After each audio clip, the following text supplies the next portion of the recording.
hairs here. So you're a fan of 80s metal, whatever you want to call it, glam rock, hair metal, awful term. Are you?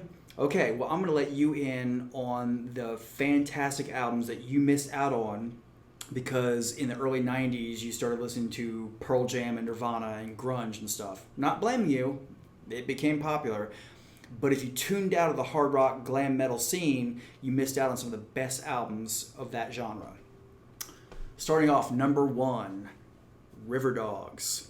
River Dogs is a group of unknown guys except for lead guitarist Vivian Campbell, who of course came over from Dio.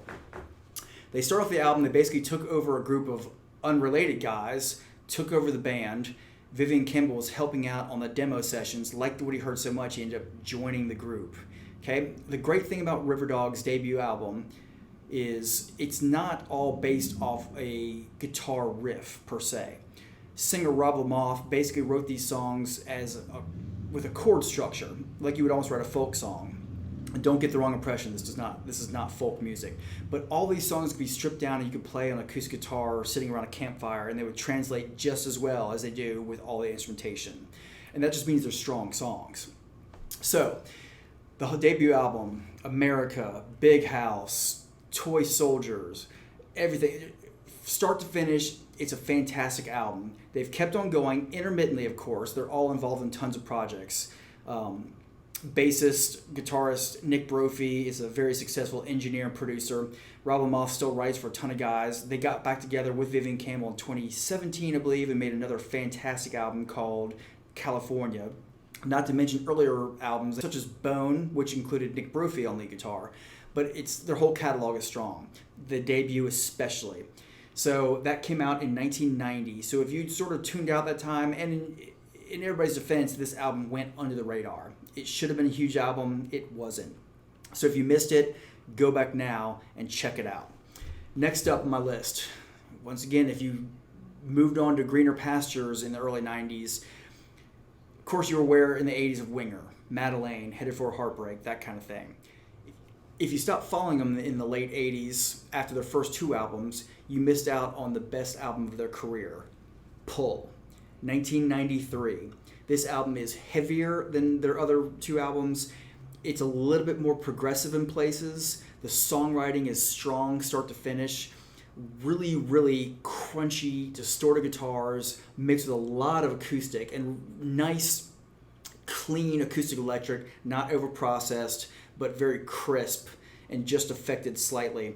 But it's just wonderful songwriting, fantastic singing, great playing by everybody in the band. I mean, you got Rod Morgenstein on drums, who of course came from the Dixie Dregs originally.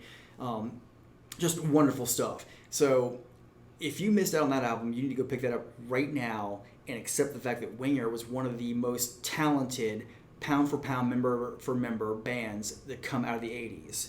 I'm telling you, every member of that band can play circles around most other bands.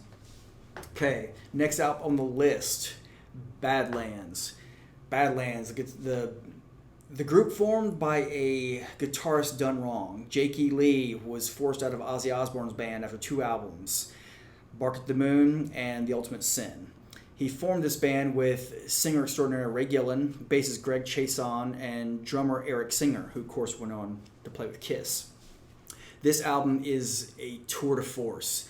Jake E. Lee's fantastic playing, but of course it's a little bluesier. Don't come into this expecting a Black Sabbath album. It's not like that, but of course you can tell Jake's playing. Every song on here is strong. Hard Driver, Seasons, Winter's Call, just fantastic. One of the best albums to come out. It came out in 1989, so the very tail end of that decade. But it is wonderful, and it got some airplay, but it was not the smash that it really probably should have been. They went on to record more stuff. The second album is called Voodoo Highway, also with Ray Gillen on vocals, who's one of the best vocals of all time, and a new drummer, Jeff Martin, who incidentally was actually the original lead singer of Racer X, Paul Gilbert, especially, et cetera, et cetera. But anyway, Ray Gillen's vocals, if you're not familiar with him, you need to check him out. The late Ray Gillen, I should add. One of the best singers in hard rock, heavy metal ever. Whoever you're thinking of is the best vocalist in rock, he's on par with that, easily. Next album up, one of my favorites, Blue Murder, another disaffected guitar player here. 1987 saw Whitesnake release their smash and career-defining album, self-titled Whitesnake. Of course, since then it's become Whitesnake 87. But Still the Night, Here I Go Again, Is This Love?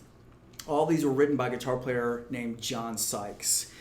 Well, not Is This Love. That's a remake from one of their earlier albums. But John Sykes co-wrote the whole album, played on all of it. He dramatically modernized the sound of Whitesnake. They were a blues rock British band, and he just slammed them into the 20th century.